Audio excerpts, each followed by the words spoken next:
Welcome to Tale Wagging. What's really cool about this story that I didn't know before is it originated in Northern Africa, which I think makes it extra interesting when I was rereading it today before bringing it to the show tonight. And it was collected by Andrew Lang for the Gray Fairy Book. Andrew Lang has a lot of fairy books, and they're all different colors. I actually downloaded the whole collection onto my Kindle, all the colors, and I think the Blue Fairy Book has most of the ones that you would definitely recognize as like really common fairy tales, but then there's a bunch of randos thrown in. So many randos and weird stories, and I love that I have it for reference that I can check at any time. The gray one, you have to go a ways down the color chart before you get to that book of collections. The title of this story is called The Daughter of Buk Ettemsuch. Buk Ettemsuch is the only character with a name. That means there's going to be an excessive amount of pronouns and a little bit of confusion here and there. I'm going to do my best to let you know who is talking to who. I like characters to have names. If you would like to name our main character... Yennefer. Yennefer? We've been watching Witcher on Netflix, so we're going to go with Yennefer. Yennefer wins. Dan, have you ever heard of the Daughter of Buk Ettemsuch? Is she like really good at roller derby or something? No. Then probably not. She has a certain set of skills that will become clear later in the story that are very interesting and come out of nowhere. It's a delight. That's so. Yeah. This is a story of regretting picking on your siblings. There's a... No such thing. A talking ox that likes to taunt you, and the nicest ogre you'll ever meet that isn't named Shrek. I love this story. It's pretty spectacularly weird. And slightly wholesome. And slightly not wholesome. Once upon a time, there lived a couple who had 7 daughters. For a long time, they were happy living together. Then one morning, father called them all before him for a big meeting and said, "Your mother and I are going on a journey. We don't know how long we'll be away, but look around. You're going to find enough provisions in the house to last you 3 years. But do not open the door to anyone till we come home again." So they're just going to stay in the house for 3 years. And the girls said, okay. And for 2 years, they never left the house or unlocked the door. It's going really good so far. This is the trapped in the story gimmick, except they didn't want to deal with the people saying, wait, how were they trapped in the tower? That doesn't make any sense. No, they just stayed home on their own. Very logical, very normal. Mm-hmm. Good girls. They're such good girls. These are good, obedient daughters. Then one day, after they washed their clothes, they were spreading them out on the roof to dry. And tell me if this sounds like a familiar situation. The girls looked down into the street where people were walking around to and fro across the market, saw the stalls of fresh meat, vegetables, and other nice things. Everyone's just out there doing stuff, and we're stuck in our house. One of them cried, "Ugh, this is making me so hungry. Why can't we have some of this stuff? Like, look, I just want to eat something different than what I have in my house. Pizza! Why can't I get a pizza? Something fresh. Anything that's not what I have in my house. How about, like, just one of us go to the market and buy meat and vegetables?" And then the goody piped up, the youngest daughter, and said, oh, Yennefer. She said, "Oh, we mustn't do that. You know, our father forbade us to open the door till he came home again." No, I protest. This is clearly you. It's the oldest daughter. The rules one? Follow the rules. This is clearly the oldest daughter. This is where things broke down in the family. The eldest daughter sprang at the youngest and just clocked her. And then the second daughter spit on her. The third abused her. We don't know how. It could have been physically, mentally, emotionally. Could have been a nasty taunting. We don't know. The fourth just pushed her. The fifth flung her to the ground, and the sixth tore her clothes. Then they left her lying on the floor, and they all went out with a basket. One basket. 6 of you went out. One basket. What's even the point? In an hour, they came back with a basket full of meat and vegetables. They put it in a pot, set it on the fire, and then forgot. They left the door wide open. Hangry. Yeah. Hangry. Next level. You had one job.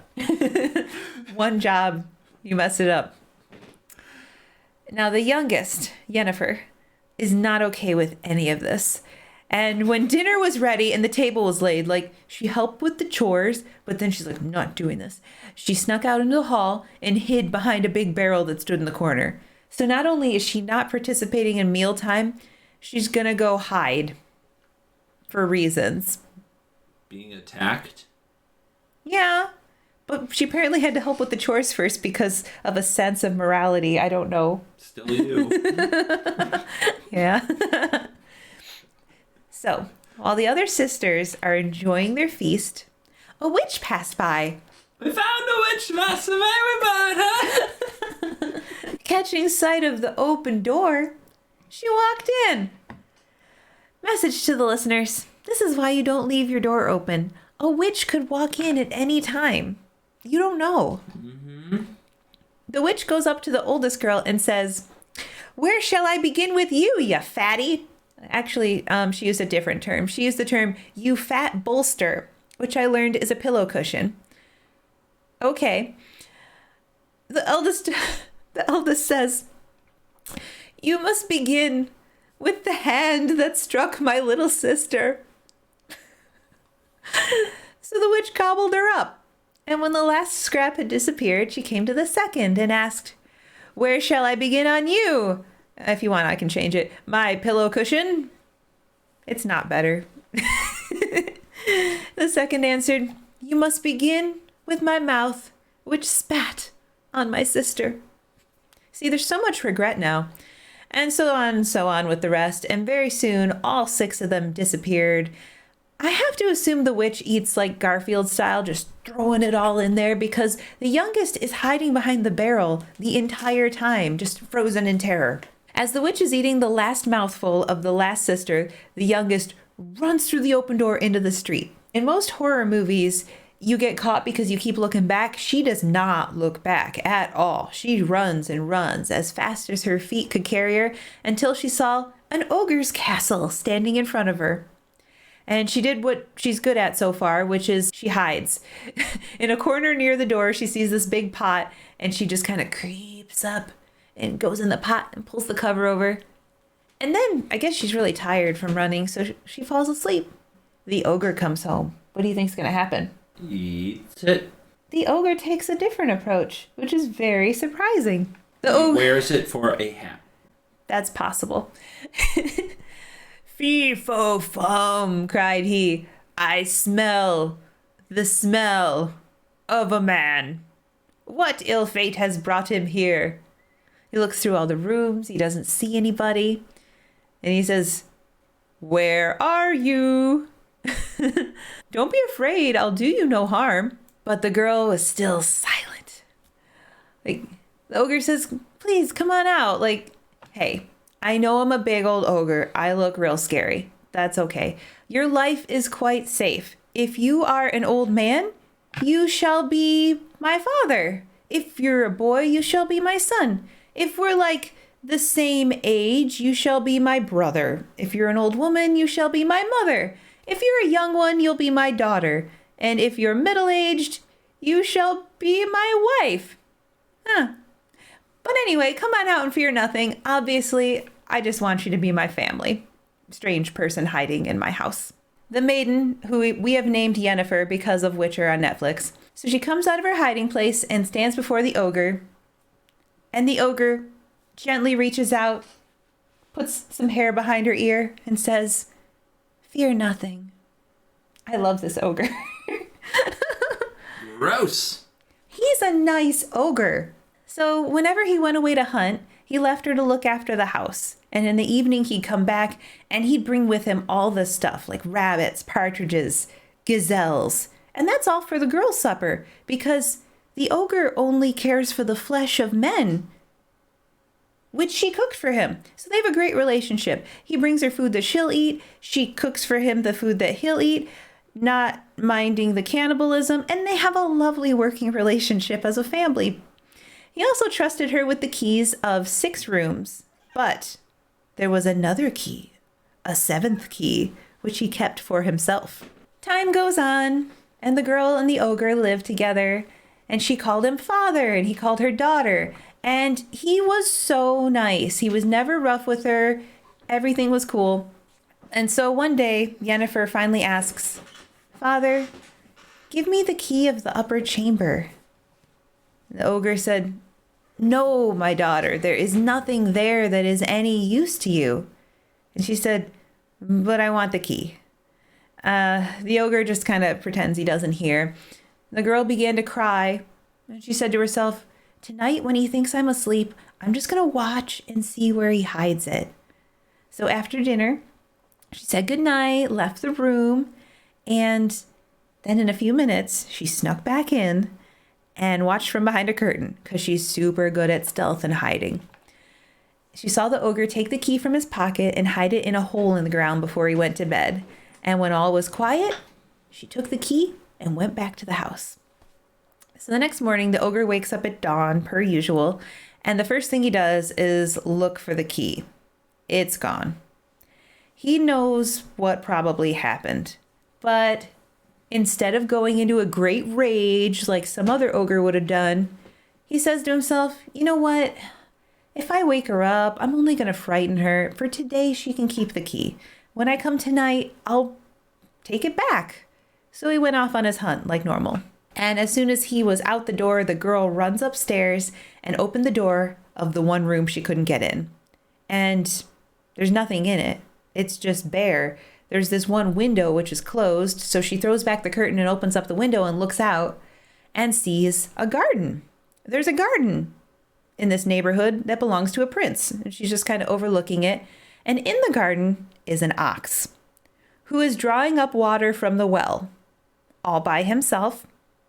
There's nobody else there. He's just doing gardening duties.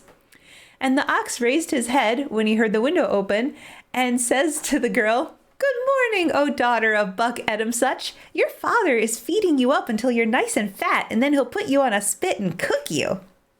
This shouldn't surprise anyone. She's a little bit alarmed.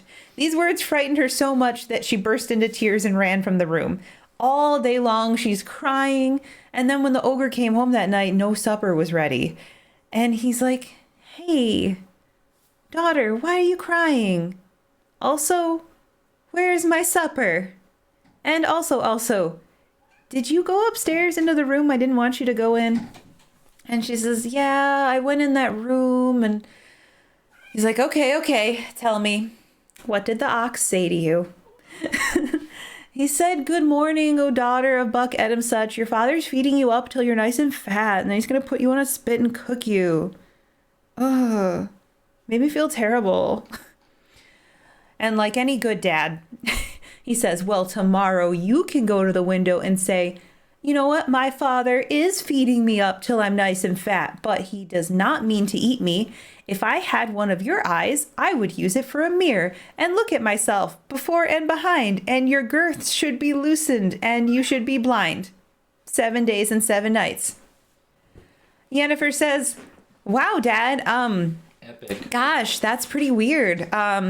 But you've always been good to me, so I guess I'll go say those words then. I mean, you've never steered me wrong before. I'm going to listen to you. So the next morning, when the ox taunted her, she said all of those words. And then the ox fell straight to the ground and laid there for 7 days and 7 nights. And since there's no gardener, the flowers in the garden are withering. Enter the prince. The prince came into his garden where the plants aren't growing. And he sees the ox just laying there. Understanding boss that he is, he takes out a sword and kills the animal, and then turns to his attendants and says, "Hey, I need another ox over here. I need another ox now." So they bring in this great beast, and he drew water out of the well, and the flowers revived, and the grass grew green again. The prince is happy because he's got a new ox gardener, and they all left. So the next morning, the Yennefer heard the noise of the water wheel, and she looks out the window. It's New Ox. "Good morning, O daughter of Buk Ettemsuch," said New Ox. "Your father is feeding you up till you're nice and fat, and he'll put you on a spit and cook you." Since she has such a juicy and powerful comeback, she just goes with that again. "My father is feeding me up till I'm nice and fat, and he does not mean to eat me. If I had one of your eyes, I'd use it for a mirror, and I'd look at myself before and behind, and your girths would be loosened, whatever that means, and you should be blind. 7 days and 7 nights. A booyah." And as soon as she uttered these words, the ox fell to the ground and lay there for 7 days and 7 nights.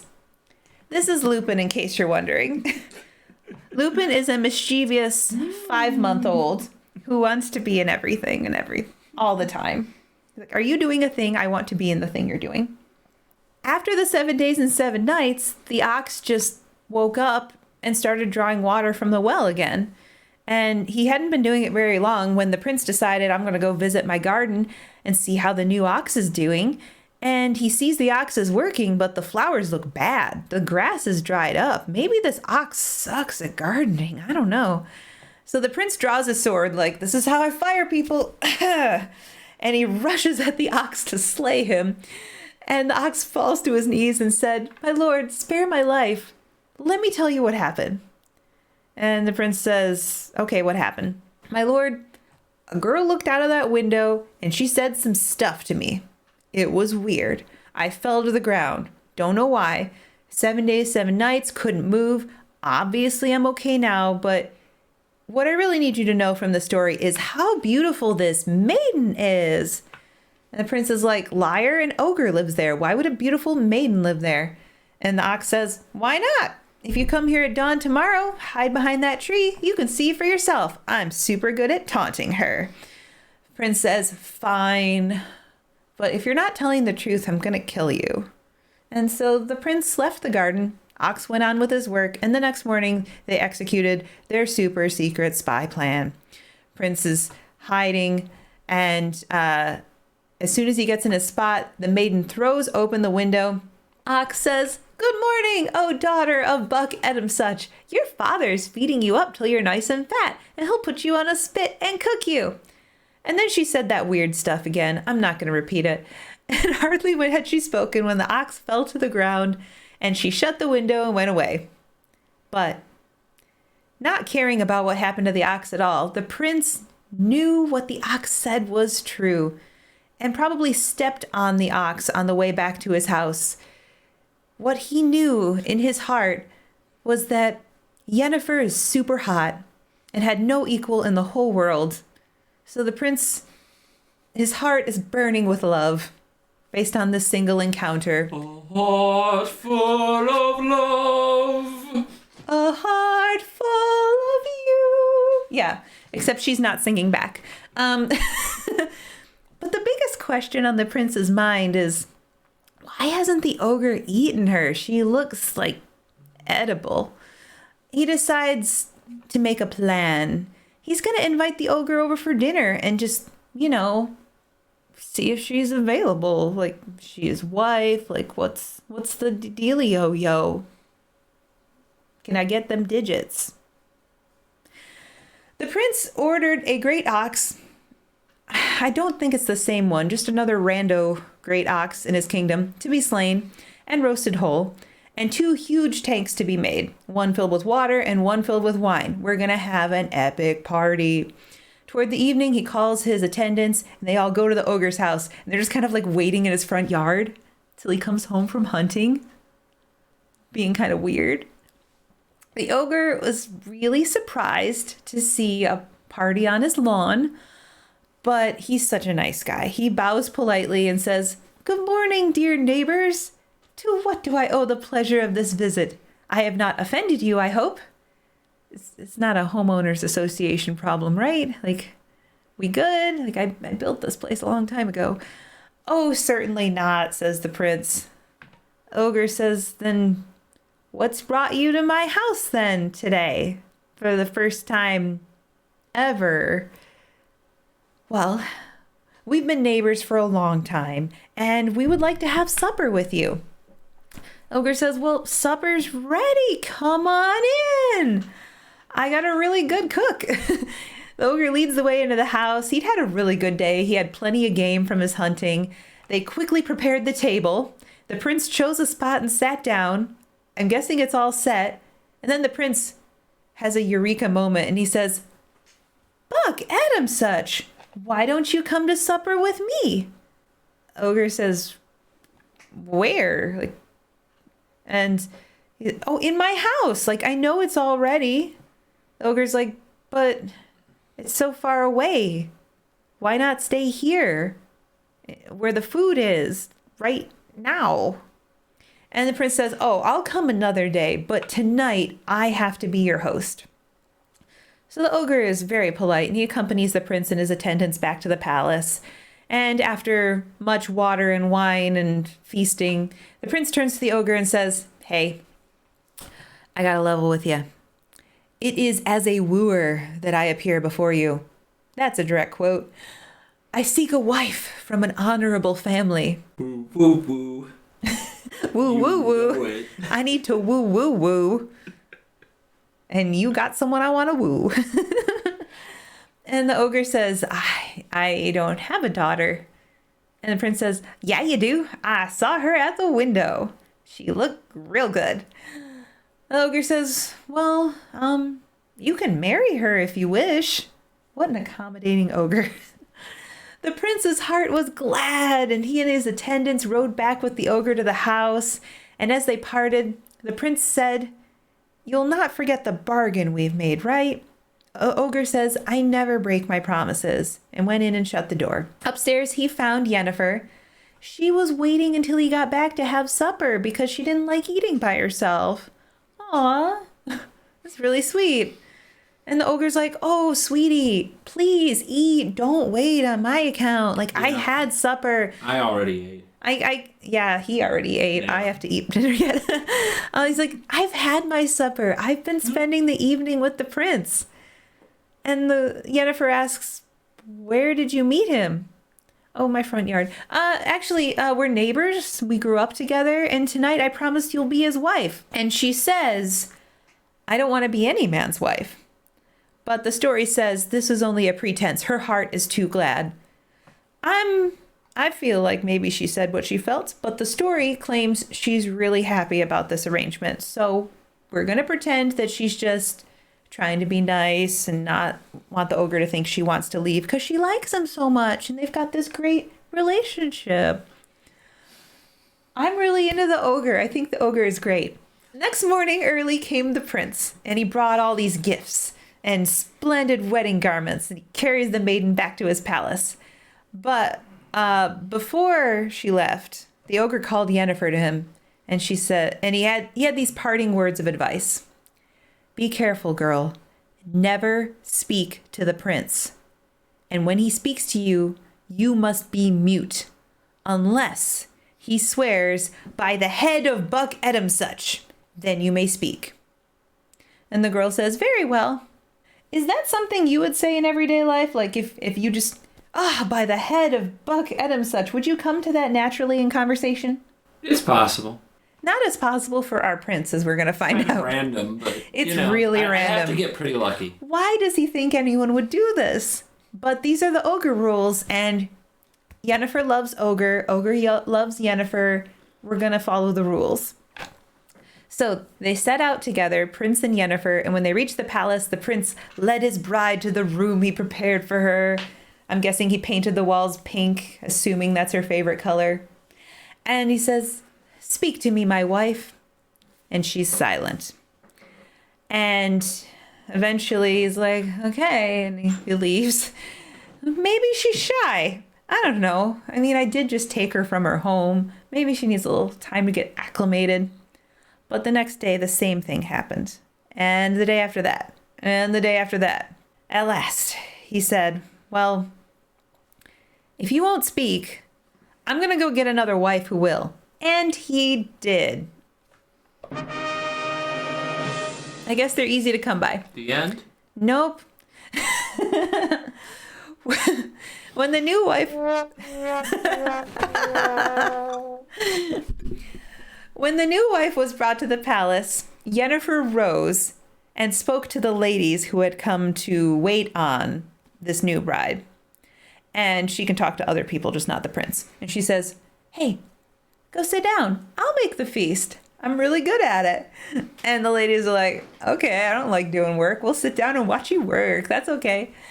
And Yennefer also decides to sit down, which seems weird for someone preparing a feast. But she's got a plan. She calls out, "Come here, firewood." And the firewood came. Then she says, "Come here, fire." And the fire came and kindled the wood. "Come here, pot. Come here, oil." And the pot and oil came. At no point in the story up to this point have I been led to believe she has magic powers, but there you go. This is happening. It's just gonna get weirder, so hold on to your butts. "Get into the pot, oil," she said, and the oil did it. And when the oil was boiling, the maiden dipped all her fingers in it, and they became 10 fried fishes. You hungry, Dan? No. Yeah. "Come here, oven," she cried next, and the oven came. "Fire, heat the oven," and the fire heated it. And when it was hot enough, the maiden jumped in the oven, just as she was, in a beautiful silver and gold dress, all her jewels, and in a minute or two, she turned into a snow-white loaf of bread. A real big one, I would assume. The talking loaf of bread says to everyone in the room, "You can eat now. Don't stand so far off." But they all kind of stared at each other, like speechless with surprise. Like, what is happening? Are there drugs here? What is going on? The new bride is not impressed, though. She says, "What are you staring at?" And the ladies say, "All these wonders?" "Do you call these wonders? I can do that too." And she jumped straight in the oven and burned up really fast. No more new bride. The audience ran to the prince and said, "Come quickly, your wife is dead." And he says, "Bury her then." So remorseful. Then he has the big thoughts. Why did she do it? I'm sure I said nothing to make her throw herself in an oven. Oh well. So the burnt woman got buried. The prince didn't go to the funeral because he's just still thinking about that one wife who won't talk to him. This is the one you want to be with, Yennefer? All right, cool. So the next night he says to her, "Dear wife, are you afraid that something dreadful will happen if you speak to me? If you still persist in being mute, I'm going to be forced to get another wife. I just can't have a wife that doesn't talk to me." Yennefer wanted to speak so much, but the ogre told her to stay silent, and she trusted him. So the prince went for it, brought in a fresh bride, and when she and her ladies were seated, Yennefer planted a sharp stake in the ground, and then just kind of sat on it and began to spin. I'm crafty. Everything is fine on the sharp stake. The new bride is not impressed, like the other one. "What are you staring at? Like, do you think anything is wonderful? I could do that." And the ladies were like, I'm pretty sure you can't. And Yennefer got off the stake and left the room, a sudden call of nature or something. And so the new wife's like, "I'm going to go sit on that stake." However, if you sit on a sharp stake, you will be run through completely, as this bride was. Ooh, this is pretty gruesome. She's real dead now. Super dead. I don't know why Yennefer's taking such glee in killing these new brides that are competing with her. Yikes. They sent for the prince and said, "Come quickly, bury your wife." He says, "Bury her yourselves." And then contemplates, but why did she do it? It was not by my orders that she impaled herself on a stake. Oi, what a winner. So they buried her, and in the evening, the prince came to Yennefer and said to her, "Speak to me, or I shall have to take another wife." She's really afraid to talk to him. The prince hides himself in her room, and he watches the next day. And as soon as Yennefer woke up, she starts talking to inanimate objects, which is her new thing. She says to the pitcher in the water jug, "Quickly, go down to the spring and bring me some water. I'm thirsty." And they went, but as they were filling themselves up at the spring, apparently they got into an argument, and the water jug knocked into the pitcher and broke off its spout. The pitcher has feelings and burst into tears, ran to the maiden and said, "Mistress, beat the water jug. He broke my spout." And the water jug begged, "By the head of Buk Ettemsuch, I implore you not to beat me." And Yennefer says, if only my husband would say those exact words, I could have spoken to him from the beginning. He need never have taken another wife. We wouldn't have had so many strange deaths in our palace. But now he'll never say it, and he'll just have to keep marrying fresh wives. Bummer. But the prince springs out of his hiding place, hearing the words. He jumps up and runs to her and says, "By the head of Buk Ettemsuch, speak to me." And then I think he dips her dramatically. So she spoke to him. We'll never know what she said because the story doesn't say, but I'd like to assume it's along the lines of, "It's about time." They lived happily to the end of their days because the girl kept the promise she made to the ogre. That's the reason they lived happily to the end of their days, because she didn't talk for that period of time. Dan, what do you think of the Daughter of Buk Ettemsuch? It was too long. You say that about every story. This one was definitely too long. But it had so much character. Oh, come on. It got right up silly. She turned herself into a loaf of bread. I can't omit those details. Like, I try to edit. I try real hard to edit, but I mean, I could have cut out some ox taunting. You have me there. I could have cut out a lot of ox taunting. We could have just skipped to the prince seeing her. This story has like 3 distinct phases, like family time, ogre time, and murder time. And it's real weird. So, hence my gleeful retelling of it to you, because it's just one of those stories I can't believe exists. But that's my story. Thank you for coming to Tale Wagging. I hope you enjoyed it too. There are some good ogres out there, and there are some maidens who will straight up accidentally murder people to get rid of competition. Be nice to your siblings. Otherwise, a witch will eat you. And you can ignore the tauntings of an ox if you have a snappy comeback. Take care. I'll see you next week. Bye-bye.